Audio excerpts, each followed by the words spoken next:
Welcome back to Spectrum Bay News 9, everyone. I'm Al Ruechel. Well, flood insurance top of mind, especially during hurricane season. Now, I sat down with a man behind a company that could save homeowners and businesses a lot of money. He breaks down the truth for us behind those flood maps.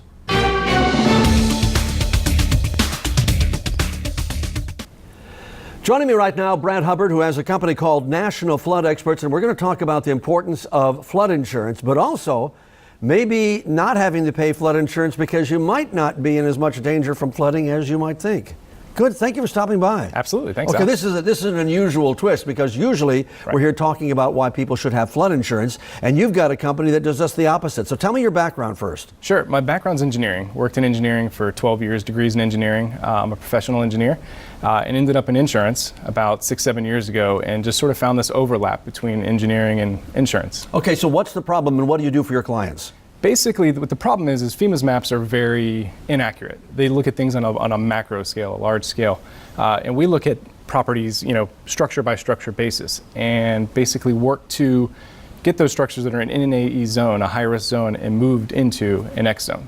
Now, this can be a huge deal as far as commercial and buildings are concerned, right? Absolutely. You can save tens or hundreds of thousands of dollars. Have you had a lot of success doing this? Yes, we've had a lot of success. I think we're about $3 million we've saved our clients and premiums right now. So what is the problem? Again, you said it's because the FEMA looks at the map and they just kind of throw it out there, then everybody has to pay flood insurance because I guess the lay of the land is not always the same. Sure. A lot of the maps are 10, 20, 30 years old, and the data that they have is very averaged. The average elevation here is 8, but this spot might be 12, this spot might be 6.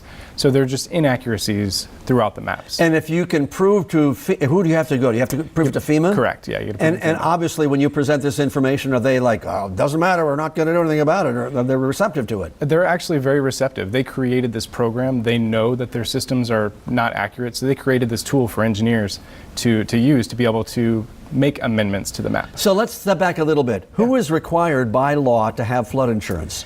Anyone who has debt, federal debt, which is most mortgage companies, anyone who has debt on a property inside of a high-risk flood zone is required to carry flood insurance. And also, because I can remember when we built our house, because we're in an A, we're not an AE, but we're in an A zone. Okay. A little piece of our property, the rest of it's in B. Sure. You get these notices from your insurance company that basically, or mortgage company, you need to send me every year to prove that you've got flood insurance. Yep, that's exactly it. Now, why don't regular homeowners insurance policies cover flooding? Because that's a difficult question, and they're trying to actually make that part of it. That's one of the things that's going on right now in Congress. But it's such a high, when there is a flood, so many properties are affected, they don't make a lot of money on it. So they've totally separated. The big companies pulled out of flood, especially back in the early 60s and 70s. Nobody would write flood, and the only people who would do it was the federal government. And it's just now starting to change where they're adding on flood onto homeowners policies. Okay, so the federal government is out there now, because I know, I live in a flood zone, I know this, and I have for years. Then the National Flood Insurance Program, who are they? National Flood Insurance Program is an arm of FEMA, which basically regulate flood insurance throughout the country. And I've found out, because you do this long enough, you figure it out, because I would get 2 warnings. I would get a warning from an insurance company, I think it was called Selective, not sure, we're sure, but there was a company, and then the National Flood Insurance, so I was always confused, well, who do I pay? Yes. And then I figured out that, FEMA apparently has, I don't even like to use the word farmed out, but they've allowed these other companies to come in. Correct. So the important thing is that I know who to pay. So let me ask you this. So if you have a house and you're in an AE or any kind of A zone, even if you don't owe debt, why would you not have flood insurance? I honestly think that you should carry flood insurance, but our goal is to make it much more affordable. So my home, for example, is in an AE zone. It's been moved into an X zone, but I still carry flood insurance. Yeah. But I pay $450 as opposed to $1,200. Yeah, right.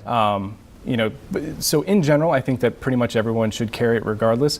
But just because the maps are just so inaccurate on a large scale that people are charged just the wrong rate. and that's really what it comes down to. So we know that these maps change fairly regularly, and Yes. I've been in town a long time, so I've seen it change at least twice and maybe even 3 times where the maps, you look at them and you go, well, we don't know where it's going to go. But isn't it also, just from the pragmatic standpoint, that some of the problem is maybe not even be your home, it may be that the roads around you are so low that if a flood came, you couldn't get out anyway. Yeah, that is part of it, is the way that, especially new construction now, you build your homes and your structures 2-3 feet above the road. So the road will be totally, you're stuck. Your home might be fine, but you're stuck. You're an engineer, so you know, Yes. I mean, you know all these properties around here. What's the one thing that you think that people that buy houses just don't know or don't understand about elevation? Because I'm looking like you go Bel Air Bluffs, and in that area you go, wow, they're 30 or 40 feet above the water, so they would never have to worry about a flood. Right.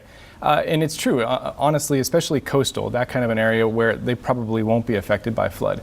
But what I think the biggest misconception that people have is, I'm not by the water, I'm not by the coast, so I shouldn't have to carry flood insurance, so I'm not going to flood. But when, a majority of the flooding that we have is not coastal. It's rivers and lakes and things like that. It's stuff in the middle of the state that gets more flooding than coastal. And then you look at what happened in Houston when so many of those people were flooded because they had a reservoir that was at a higher level than them, and they had to lower the reservoir so the walls wouldn't break, and that ended up flooding some of those other areas. Absolutely, yeah. I think the numbers were 60 or 70% of all the people affected were actually not in flood zones. Yeah. But a 1,000-year storm, what are you going to do? So how long has your company been together? We've been doing this for about 5 years. Okay, so what's been the reception of what you offer? It's a bit mixed. Our clients love us, obviously, because we're able to save them a ton of money. But truth is, I work with FEMA. I work with both on the removal side and on the insurance side. We have a very good relationship. The insurance companies don't really like when you take money out of their pocket.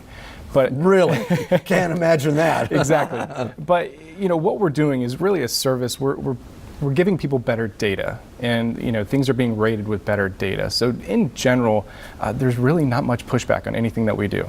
So when people look at the levels, because I mean, across Pinellas County, you've got that old northeast. We're talking about 3 to 5 feet above the level. Really low. So when we hear those numbers, 5 feet, 10 feet, 12 feet, as a homeowner and a home buyer, what should we know about that? It can be very difficult, and honestly, I think that you should call someone who knows a little bit more about it. You can call us about it, but truth is, on average, in this area, flood zones are mainly around 9 or 10. So if you are lower than 9 or 10, you really need to carry flood insurance, and that flood insurance is going to be expensive, especially when you're buying a home. But just get as much information as you can before making that decision, because those areas that you're talking about, 3, 4, 5 feet. Flood insurance might be affordable now, but with the way it's going, flood insurance might be $6,000, $7,000 a year. And then let's also add that in the next 20 to 30 years, many scientists predict that we could see the seas rise at least another foot. Exactly. And then what's that going to do? Because I mean, obviously, they're going to keep changing these flood areas based on satellite predictions, right? Absolutely. And I mean, you can drive around areas like Shore Acres, high tide, some of those areas will flood. So that's only going to get worse, and it's something that buyers really need to be aware of. So you name your company as National Flood Experts, and it's cool because you didn't come here to promote your product per se, but just to give us some information on flood insurance. When do you think that we might see some kind of resolution to insurance companies kind of covering everything, or do you think that'll ever happen? If anything, it's probably 3 to 5 years out. Some other states have already started it. Florida would be a hard state for it to happen. I was at the National Flood Conference last week, and it was a topic that came up a lot with both politicians and the insurance companies. It's something that a lot of people would like to see, but there's too many conflicting, FEMA doesn't want to take away money that they're getting in now because they're already in debt. So there's a lot of things that sort of have to happen for that to move forward. You're saying there might be politics involved? Imagine that with we federal know government. That. Exactly. Brad Hubbard, National Flood Experts, thank you for stopping by. Thanks Good a lot, luck to Al. you. Appreciate it.